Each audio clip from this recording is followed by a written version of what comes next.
आइए आज के इस खास विश्लेषण की शुरुआत करते हैं।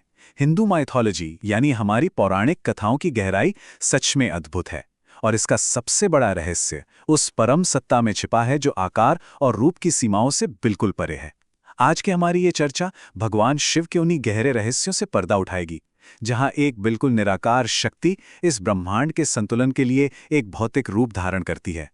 और याद रखिए, ये सिर्फ विनाश की कहानी नहीं है, बल्कि संरक्षण और परम कल्याण की कथा है। अब यहाँ एक बहुत ही गहरा फिलोसॉफिकल सवाल खड़ा होता है।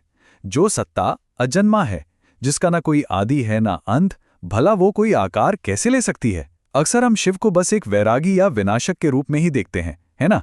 लेकिन जरा सोचिए, क्या हमें पता था कि शक्ति और परम भक्ति के सबसे बड़े प्रतीक स्वयं हनुमान जी असल में भगवान शिव के ही अवतार हैं? ये एक ऐसा सच है जो हमारी कई पुरानी धारणाओं को एकदम से तोड़ देता है और सोचने का पूरा नजरिया ही बदल देता है। तो चलिए जल्दी से देख लेते हैं कि आज की इस चर्चा में हम किन किन अहम पड़ावों से गुजरने वाले हैं। हम शुरुआत करेंगे अजन्मे शिव के अवतारों से, फिर समझेंगे इनके अवतरण का असली मकसद। उसके बाद उन 5 प्रमुख अभिव्यक्तियों की कथाओं पर बात करेंगे, उनके दार्शनिक महत्व को डिकोड करेंगे और आखिर में समझेंगे कि शिवत्व की असली नींव क्या है। हमारी चर्चा के पहले हिस्से की ओर बढ़ते हैं, जो है अजन्मे शिव के अवतार, एक निराकार सत्ता का अद्भुत विरोधाभास। हम सभी आमतौर पर शिव को एक अमूर्त शक्ति के रूप में पूजते हैं, एक ऐसा परम सत्य जिसका कोई भौतिक आकार नहीं है। मूल रूप से भगवान शिव अजन्मा और निराकार माने गए हैं, लेकिन हमारे ग्रंथों में यह साफ तौर पर दर्ज है कि जब जब इस धरती पर धर्म पर कोई बड़ा संकट आया, तब तब उस निराकार ऊर्जा ने एक सगुण अवतार लिया। ये सच में एक बहुत ही खूबसूरत कॉन्ट्रास्ट है, पूरे ब्रह्मांड को बचाने के लिए उस अनंत शक्ति का एक सीमित आकार में उतर आना। और यहीं पर एक बहुत ही चौंकाने वाला नंबर सामने आता है, 19। जी हां, 19। प्राचीन ग्रंथों, खास तौर पर शिव पुराण की शत्रुद्र संहिता में उस निराकार देव के 19 प्रमुख अवतारों का विस्तार से वर्णन है।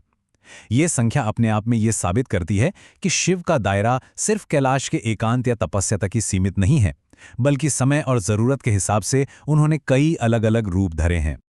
अब आते हैं दूसरे मुख्य पहलू पर। आखिर इन अवतारों का मुख्य उद्देश्य क्या था? आइए शिव की उस विनाशक वाली छवि से थोड़ा आगे बढ़ते हैं। शिव पुराण की शत्रुद्र संहिता में दी गई ये परिभाषा सच में बहुत अहम है। इसके मुताबिक अवतार सिर्फ विनाश करने वाला कोई एजेंट नहीं है, बल्कि ये अवतार तो मानव कल्याण के लिए, अधर्म के नाश के लिए और समाज में एक बिगड़े हुए बैलेंस को फिर से सेट करने के लिए होते हैं। विनाश सिर्फ और सिर्फ तभी होता है जब असंतुलन अपनी चरम सीमा पर पहुंच जाए, वरना इनका मूल उद्देश्य हमेशा पुनर्स्थापना यानी चीजों को वापस सही करना ही होता है। चलिए आगे बढ़ते हैं। अब समय आ गया है उन 19 में से 5 सबसे प्रमुख अभिव्यक्तियों को डिकोड करने का। आइए इन 5 प्रमुख अवतारों को थोड़ा करीब से समझें। सबसे पहले हैं हनुमान, जो शिव के रुद्र अवतार और सबसे शक्तिशाली रूप माने जाते हैं, त्रेता युग में भगवान राम की सेवा के लिए जिनका जन्म हुआ। फिर आते हैं शरभ, जो भयंकर क्रोध को शांत करने का प्रतीक हैं। अश्वत्थामा, जो द्रोणाचार्य के पुत्र के रूप में जन्मे और जिन्हें अमर होने का यानी चिरंजीवी होने का वरदान मिला। इसके बाद हैं किरात, जो वीरता की असली परीक्षा लेते हैं, और अंत में वृषभ, जो धर्म और न्याय की रक्षा करते हैं। चलिए इनमें से कुछ की कथाओं की गहराई में चलते हैं। हमारे पुराणों में एक बेहद दिलचस्प कहानी मिलती है। एक तरफ है भगवान विष्णु का अत्यंत उग्र नरसिंह अवतार और दूसरी तरफ है शिव का शरभ अवतार। हुआ यह था कि हिरण्यकशिपु के वध के बाद नरसिंह भगवान का भयानक क्रोध किसी भी तरह शांत ही नहीं हो रहा था। तब पूरे ब्रह्मांड को उस क्रोध से बचाने के लिए शिव जी को यह शरभ रूप लेना पड़ा। ये कोई आम रूप नहीं था, बल्कि आधा सिंह और आधा पक्षी का एक बेहद विचित्र रूप था। ये कथा हमें बताती है कि सबसे प्रचंड शक्ति को भी कंट्रोल करने के लिए एक परम शांत करने वाली फोर्स की जरूरत पड़ती ही है। इसके बाद बारी आती है किरात अवतार की। इस कथा में शिव जी ने एक बिल्कुल साधारण से शिकारी का वेश बनाया था, और इसका मकसद क्या था? महाभारत के सबसे महान योद्धा अर्जुन की वीरता और योग्यता को परखना। ये घटना हमें ये सिखाती है कि सर्वोच्च ज्ञान और शक्ति कई बार सबसे आम और ऐसे रूप में हमारे सामने आती है जिसकी हम कल्पना भी नहीं कर सकते। यहाँ शिव सिर्फ भगवान नहीं, बल्कि एक कड़क परीक्षक और मार्गदर्शक के रूप में सामने आते हैं। फिर आता है वृषभ का रूप, यानी एक बेहद शक्तिशाली दिव्य बैल का अवतार। ब्रह्मांड में न्याय और धर्म के रक्षक के तौर पर शिव का यह अवतार बहुत ही क्रिटिकल है। वृषभ असल में उस कॉस्मिक तराजू का प्रतीक है जो इस पूरे संसार में न्याय का संतुलन बनाकर रखता है। अब हम पहुंच गए हैं अपने चौथे हिस्से पर, इन अवतारों का दार्शनिक महत्व।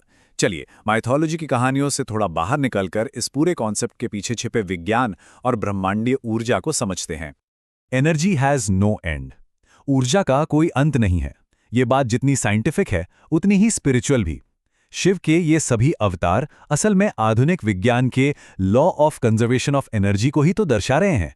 हम जानते हैं कि ऊर्जा कभी खत्म नहीं होती, वो बस अपना रूप बदलती है ना?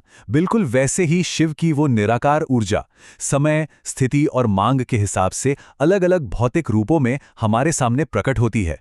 इसीलिए हर अवतार महज किसी कहानी का पात्र नहीं है, बल्कि वो एक विशेष ब्रह्मांडीय शक्ति या गुण का प्रतीक है। जैसे हनुमान जी, जो अपने आप में सर्वोच्च भक्ति का शिखर हैं। किरात अवतार, जो इंसान के अटूट धैर्य यानी पेशेंस को दर्शाता है। और महाकाल, जो समय की उस निरंतर और अटल गति का प्रतिनिधित्व करते हैं जिसे दुनिया की कोई ताकत नहीं रोक सकती। ये सब उसी एक असीमित ऊर्जा के ही अलग अलग रंग हैं। और अब हमारी इस चर्चा का आखिरी हिस्सा, शिवत्व की नींव। ये सब कुछ जाने के बाद सबसे बड़ा सवाल ये उठता है कि इन प्राचीन फिलॉसफीज को, इन कथाओं को आज के इस मॉडर्न जीवन में हम कैसे उतार सकते हैं? इस पूरी जर्नी से जो सबसे बड़ा सबक मिलता है वो हमारे खुद के आंतरिक विकास के बारे में है।